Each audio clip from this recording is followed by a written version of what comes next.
Olha, essa é a grande pergunta, né? Vamos lá, o Lula, numa entrevista recente, ele disse que vai tomar a decisão final início de junho, né? Perto ali da convenção do PT. Né? Significa daqui a 2 meses. A gente tem falado sobre isso aqui. Esse é o quadro. Hoje no cafezinho lá do Congresso Nacional, vai ser um dos grandes assuntos. Lula vai, não vai, vai colocar sua biografia em jogo.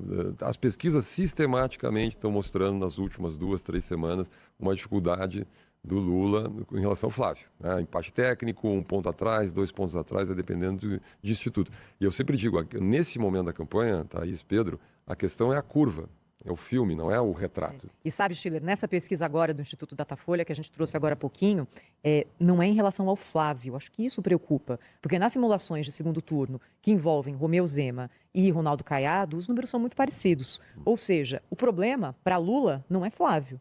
O problema para Lula talvez seja ele mesmo. Olha, o que mais comenta no mundo político é o Flávio joga parada. Né? Quem está com problema é o governo. Isso que o Edinho falou, o presidente do PT falou no programa, vamos lá, como tudo na política é uma meia-verdade. Vamos lá, no governo Lula você vai ter 9, 10% de aumento da dívida pública, 9, 10% de pontos do PIB da dívida pública. Será que isso é um legado para o futuro? Está no caminho certo a economia? Acho que a pergunta que o país faz, vai ter que responder na eleição, obviamente tem respostas diferentes para essa pergunta, é se de fato a gente está no caminho certo ou a gente está com alguns sinais positivos na economia de curto prazo, que é basicamente desemprego baixo, né, e basicamente fica por aí, um crescimento medíocre da economia, você tem a inflação sob controle, mas já dando sinais de alta, ou seja, a inflação de março foi acima de 0,80%. E a inflação de alimentos, transportes, bebidas, que pegam lá na ponta, no trabalhador, mais alta ainda. Obviamente, pressão internacional, pressão da crise do petróleo, uma série de questões, mas problemas internos do Brasil. Então, assim, a questão fiscal brasileira, olha, não é 9 entre 10 economistas, é 10 entre 10 economistas dizem que nós temos uma bomba fiscal contratada, um problemão fiscal contratado para o ano que vem. Está tudo empurrando com a barriga para o ano que vem.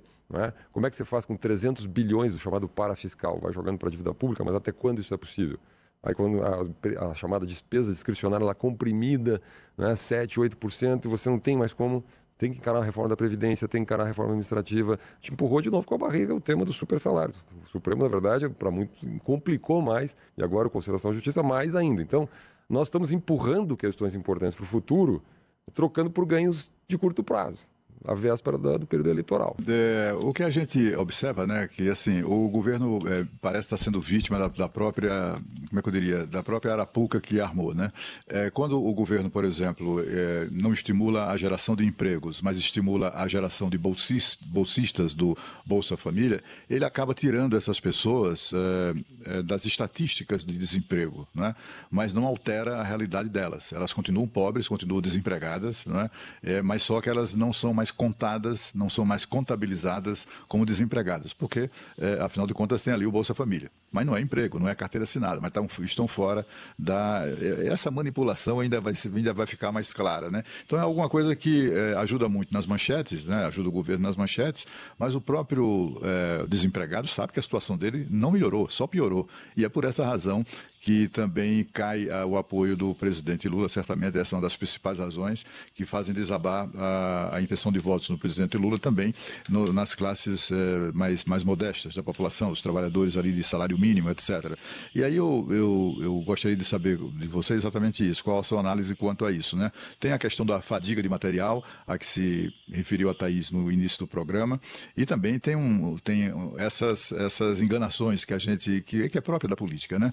O governo diz que está apurando, que quer apurar, que apoia a apuração dos escândalos de corrupção, só que não, né? O governo Lula foi contra todas as CPIs, age sempre no sentido de impedir que as investigações avancem, e as pessoas percebem isso, né? Até pelo acesso que tem cada vez maior, né? mais transparente às informações políticas do Brasil. Nesse quadro, você acha que o futuro presidente do Brasil pode ser produto disso, produto de uma população mais informada, mais com discernimento, né? Por mais modestas que sejam, as pessoas hoje têm um celular, têm acesso ali à informação. Não são mais aqueles que eram levados pela propaganda apenas, né? Eu queria que eu percebo que a eleição deste ano talvez significa uma virada, e não apenas na eleição para presidente, mas num processo de renovação mais amplo da política brasileira. Eu queria que você pudesse falar sobre isso conosco. Olha, vamos lá, né? Faz curativo, esse que é o problema. O populismo é isso, né? Faz o curativo. Então, o que é o curativo? Vamos, de novo, um programa de renegociação de dívida. Quando eu escuto que o governo está estudando permitir que quem ganha até 5 salários mínimos retire 20% do FGTS, pô, nós passamos anos com uma retórica de que o FGTS é importante, porque é uma segurança do trabalhador, que a gente não deve vulgarizar esses sacos, porque senão o FGTS vai perder sentido. Eu sou muito crítico do FGTS. Agora, utilizar num ano eleitoral, às vésperas de uma eleição, um saque desse tamanho por medida provisória. E assim, é um dinheiro que sai do fundo de garantia e vai direto para o banco, né? Se é para pagar a dívida. E o Lula, ele fica com essa retórica, não, eu sou contra as bets, temos que eliminar as bets. Bom, primeiro o governo não tem poder de fazer isso. Você tem que passar pelo Congresso, não vai ser aprovado. Ele pode dar esse discurso, né? Talvez tenha aí uma tentativa de se aproximar da população evangélica, contra as apostas. Tudo é um pouco de marketing hoje no Brasil, mas na prática vai-se de novo resgatar dívidas. Se fizer isso com o dinheiro do contribuinte, é ruim fazer isso, porque você cria a gente chama em economia de risco moral. Então, o sujeito contrata a dívida e vai contratando, porque no fundo ele sabe, ou espera, que daqui a 2 anos, 1 ano, vai ter um programa de renegociação, de leilões. Aí o governo dá incentivo fiscal para os bancos, né, fazerem uma renegociação, prazos mais longos, juros mais baixos, pagos por todos nós. Isso foi feito há 2 anos atrás. Vai ser feito de novo agora, no ano pré-eleitoral. Vamos lá, o governo anterior também fez, para ser bem claro, com o FIES. Quantas vezes aqui no programa a gente criticou, eu critiquei pelo menos, o perdão do FIES. Eu sei que parece meio impopular. O nosso papel aqui às vezes é ser impopular.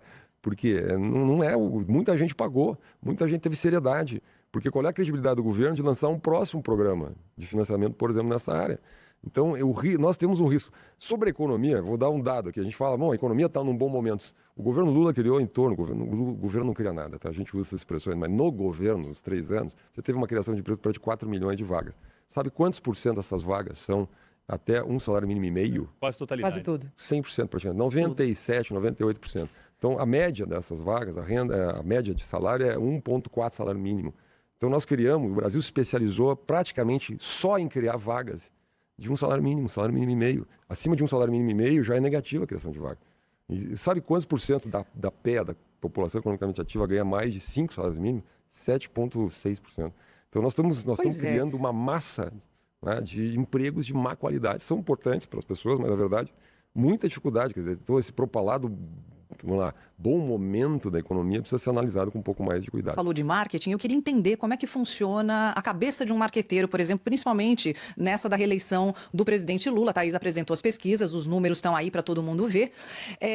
O presidente Lula, ainda esse mês, semana que vem, ele tem 3 viagens marcadas, uma para Barcelona, a outra para Hannover, na Alemanha, e outra para Lisboa, em Portugal. Por que no ano eleitoral falar do Brasil fora do Brasil? Essas coisas que eu não entendo muito, sendo que tem muita coisa para consertar dentro do nosso país, Fernando Schiller. Olha, bom, primeiro o presidente ainda tem algumas agendas, mas eu às vezes melhor ir para o exterior do que ficar por aqui, viu, Sônia? Porque o exterior gera alguma notícia positiva, gera imagens, né? E vamos lá, o Lula tem falado muita coisa em entrevistas internamente que acabam não ajudando o governo, né? Isso tem sido uma situação que tem preocupado muito em torno do Lula, né? E esse negócio de chamar o Alexandre de Moraes de companheiro, uma série de declarações que ele vem fazendo que não fazem bem para o governo. Então, acho que muita gente no entorno do presidente não se desagrada com a ideia de ter agenda internacional. E vamos lembrar um outro dado. O Flávio Bolsonaro cresceu nas pesquisas indo para o exterior. Ele ficou boa parte do tempo fora, viajou bastante, porque, às vezes, isso acaba sendo melhor do que ficar aqui polemizando. Mas não tenha dúvida, a partir daí, daqui a 2, 3 meses, o presidente não sai, vai ficar viajando pelo país, vai fazendo comício, etc. Acho que vai ser o foco da campanha. Inclusive, viu, Schiller, no sábado, o pré-candidato Flávio Bolsonaro à presidência da República, né, pelo PL, participou de um evento para lançar a candidatura de Luciano Zucco ao governo do Rio Grande do Sul. A imprensa, ele afirmou que acredita na aprovação da proposta para reduzir penas dos condenados pelos crimes relacionados a 8 de janeiro. O pré-candidato também disse que irá subir a rampa do Planalto ao lado do pai Jair Bolsonaro. O Congresso vai aprovar esse projeto de lei, uma redação que atenda a todos, que permita que todos possam voltar para suas casas, possam ter suas contas desbloqueadas, possam regressar aos seus cargos públicos, possam voltar para a sua pátria, para o seu país. E é por isso que eu falo, não apenas o presidente Bolsonaro, mas todas essas pessoas que foram perseguidas vão subir a rampa junto com a gente em janeiro do ano que vem. E aí, Schiller, você acredita que o PL da dosimetria vai realmente atender essa expectativa do candidato no análise do veto do presidente Lula, que foi marcada na semana passada pelo presidente do Senado e do Congresso, Davi Alcolumbre? Olha, primeiro, só uma observação. Esse negócio de subir a rampa com o pai, com o presidente, é uma péssima ideia, né? Eu acho que o Lula já teve aquela ideia de fazer aquela subida na rampa. Depois o governo dele não correspondeu exatamente à subida na rampa, né? Ele teve 3 chances de indicar uma mulher ao Supremo Tribunal Federal, não indicou. 3 meses o presidente não sai, vai ficar viajando pelo país, vai fazendo comício, etc. Acho que vai ser o foco da campanha. Inclusive, viu, Schiller, no sábado, o pré-candidato Flávio Bolsonaro à presidência da República, né, pelo PL, participou de um evento para lançar a candidatura de Luciano Zucco ao governo do Rio Grande do Sul. A imprensa, ele afirmou que acredita na aprovação da proposta para reduzir penas dos condenados pelos crimes relacionados a 8 de janeiro. O pré-candidato também disse que irá subir a rampa do Planalto ao lado do pai Jair Bolsonaro.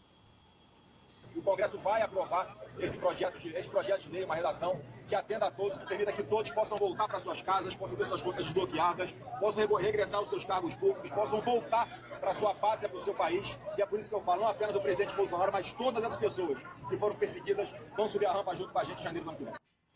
E aí, Schiller, você acredita que o PL da dosimetria vai realmente atender essa expectativa do candidato no análise do veto do presidente Lula, que foi marcada na semana passada pelo presidente do Senado e do Congresso, Davi Alcolumbre?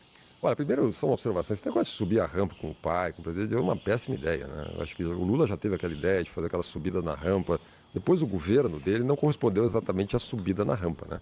Ele teve 3 chances de indicar uma mulher ao Supremo Tribunal Federal, não indicou, né? Onde é, de fato, onde está o centro do poder no Brasil. Isso é só um exemplo de N exemplos que podemos ser dados aqui. Então, eu acho que o mundo político, a direita e a esquerda, tem que cuidar um pouquinho com essa subida de rampa. É uma liturgia republicana. O presidente da República, o vice-presidente da República, ele sobe, recebe, transmite a faixa. Eu espero, aliás, seja quem ganhar, transmita a faixa. Não vamos fazer o fiasco que foi feito na última transição por parte do presidente Bolsonaro. Deveria ter ficado no Brasil, deveria ter passado a faixa. Agora nós tivemos a eleição, o Viktor Orbán perdeu as eleições na Hungria, ele transmitiu, ele fez a transmissão, ele fez o reconhecimento, desculpa, né?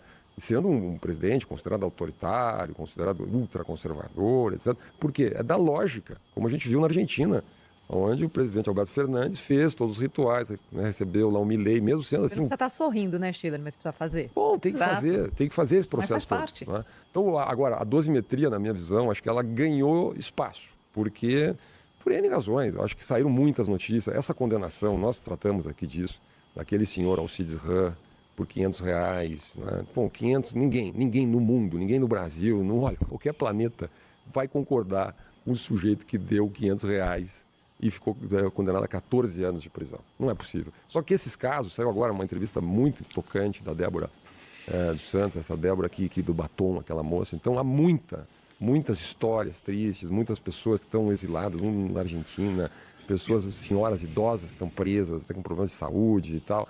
Então, eu acho que vamos lá, com o desgaste do governo, né, com a ascensão do Flávio, o PL ganhou muito deputado, então, obviamente, são N sinalizações que levam... Acho que a retórica do Ronaldo Caiado tem sido muito forte, ele tem dito claramente, né, vou anistiar e assim por diante. Então, acho que o Congresso, de alguma maneira, acho que tem algum espaço para avançar.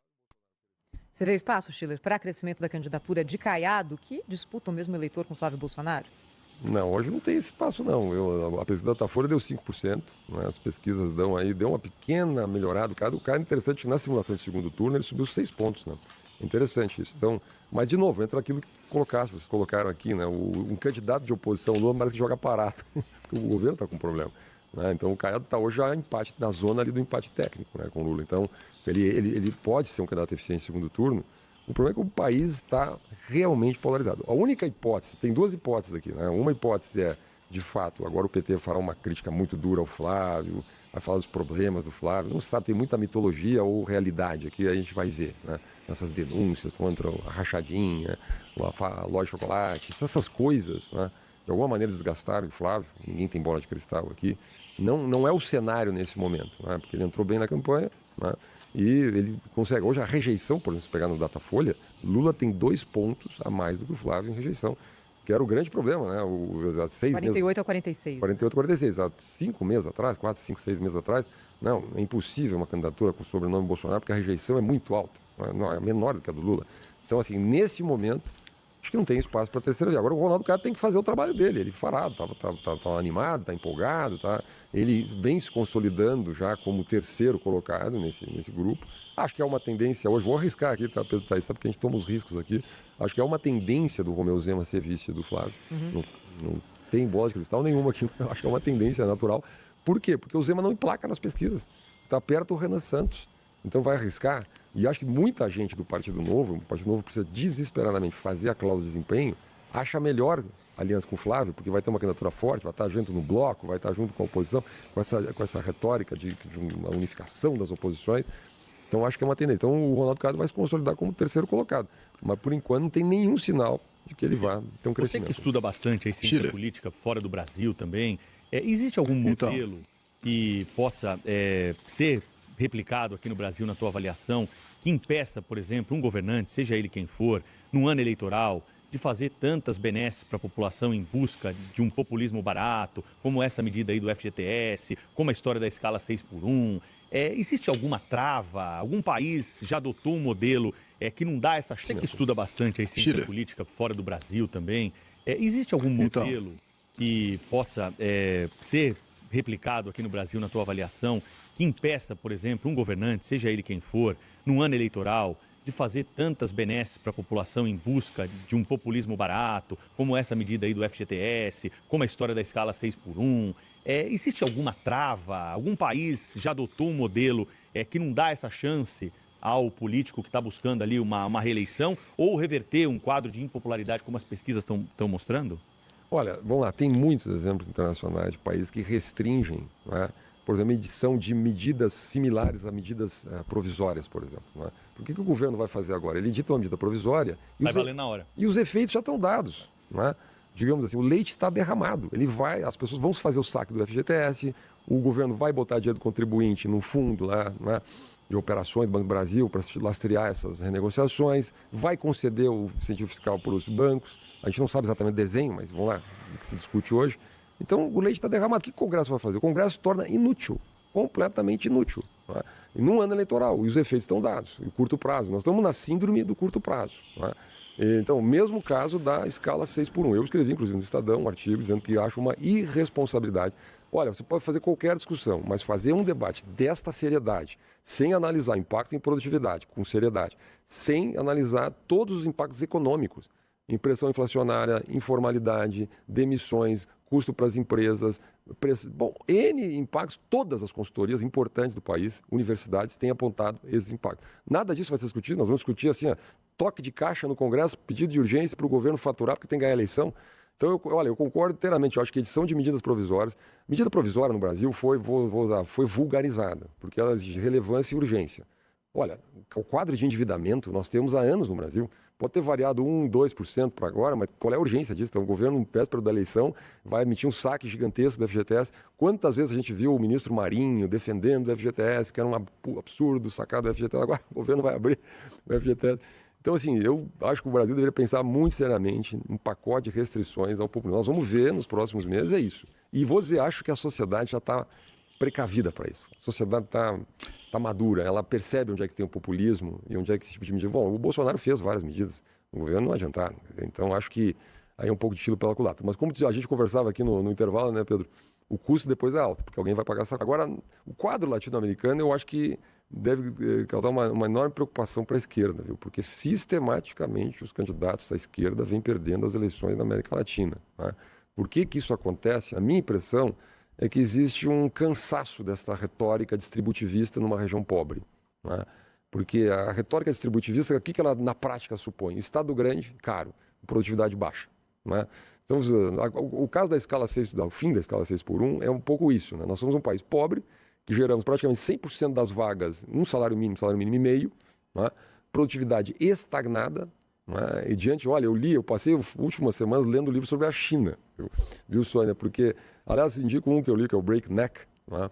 Do Dan Van. Suas indicações são sempre ótimas. Que é um livro muito simples de ler, o Dan Van, ele é um especialista em China, etc., um autor canadense, na verdade, quer dizer, que reside no Canadá, mas ele mostra, quer dizer, o estado que ele chama o estado dos engenheiros, o foco, a obsessão em produtividade, a renovação tecnológica, a inovação, né? O treinamento de engenheiros, forma milhares e milhares de engenheiros. Quer dizer, então, isso é um foco obsessivo. E nós aqui no Brasil, não é, fazemos o quê? A nossa educação estagnada, inteiramente estagnada, gerando empregos de péssima qualidade, salário mínimo e meio, produtividade basicamente, com exceção gloriosa, vamos falar do agronegócio, que é uma exceção gloriosa, né? Porque disputa exatamente no mercado internacional, porque aproveitou essa oportunidade fantástica que a China deu de demandar proteína brasileira, soja brasileiro, porque as pessoas vieram do campo para a cidade, por todo o processo que a Ásia teve de industrialização muito rápida, mas o Brasil teve essa competência, o Brasil devia olhar para o agro para saber como é que faz, mas nós estamos aí discutindo trabalhar menos, ninguém sabe quem vai pagar a conta,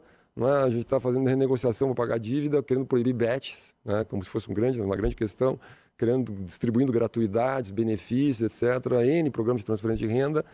Bom, isto é um cansaço na minha visão. Este é o cansaço.